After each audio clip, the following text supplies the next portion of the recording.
ini dugaan terlibat oknum daripada orang TNI AL. Cuma dalam hal ini jangan sampai ada penghilangan bukti yang ada. Itu tolong kawan-kawan media kawal. Secara kami keluarga memang sangat sedih atas kejadian ini. Apakah ini kejadian ini pastinya direncanakan atau tidak, biarlah nanti di pihak kepolisian yang klarifikasi secara lengkap. Mungkin dari kami mewakili keluarga itu saja. Bang, bisa dijelaskan kronologis untuk awal ini, mulai dari korban menghilang. Awalnya ini masalah beliau ini pada dasarnya kerja di Puskesmas. Jadi sambilan dia jual beli mobil. Jadi konsumen ini mungkin dia untuk meminta misalnya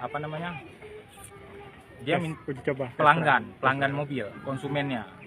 Si yang almarhum ini dia agen mobil.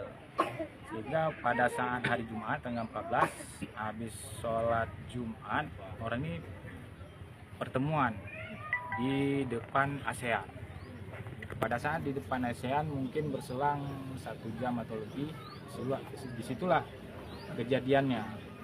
Sehingga di situ terdengar bunyi tembakan dalam mobil. Entah di dalam mobil, entah di luar, intinya terdengar tembakan. Berapa orang? 1 kali. Berarti didengar oleh banyak warga, Pak? Iya, banyak warga. Artinya orang sekitar yang mendengar. Setelah itu, ya mungkin kami nggak tahu kabar lagi. Berapa hari, Pak? Hilang kontak? Hilang kontak ya hari Jumat. Tapi handphonenya nggak aktif lagi? Nggak aktif lagi. Sebelum almarhum berangkat ada komunikasi nggak dengan keluarga, Bang? Komunikasi sama keluarga saya rasa ada. Pasti ada, karena emang rumah sama ASEAN itu dekat. Kebiasaan orang itu nongkrong dekat-dekat itu juga. Terus diketahui korban ini meninggal dunia seperti apa? Ini laporan tadi pagi dari orang Polres. Bahwasanya mayat sudah ditemukan. Kami dari 4 hari sudah cari. Mulai dari kami kumpulkan dari baik Polres bantu ikut. Aslinya orang ini lah di depan. Ya, kami juga nanya-nanya, bantu. Berarti sebelumnya kita sudah membuat laporan kehilangan. Awalnya udah. Jadi posisi mobil ini sebenarnya bukan mobil korban, mobil teman karena dia agen, dia yang artinya dia perantara. Gitu. Mohon maaf sebelumnya untuk kondisi dari korban sendiri setelah ditemukan itu seperti apa kita melihat? Ini kita bilang sangat sadis, Bang. Artinya mungkin entah ditembak dari belakang tembus ke depan atau dari depan tembus ke belakang.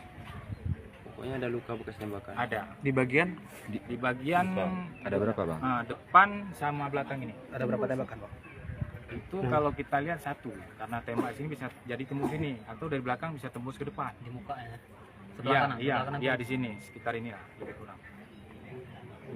Harapan keluarga ke depan apa? Harapan kepada pelaku ini, yang pertama betul-betul diadili secara sesuai dengan hukum yang berlaku. Intinya sepadan lah Dengan mungkin itu harapan daripada kami keluarga. Bang, nama lengkapnya siapa? Tungku Muji. Tungku Muji sebagai apa nih? Saya mewakili keluarga. Sebagai apa? Sepupu. Ya sepupu kan. Ya. Berarti untuk korban umurnya berapa? Umurnya sekitar 36, 88 36. 37 kan? 37.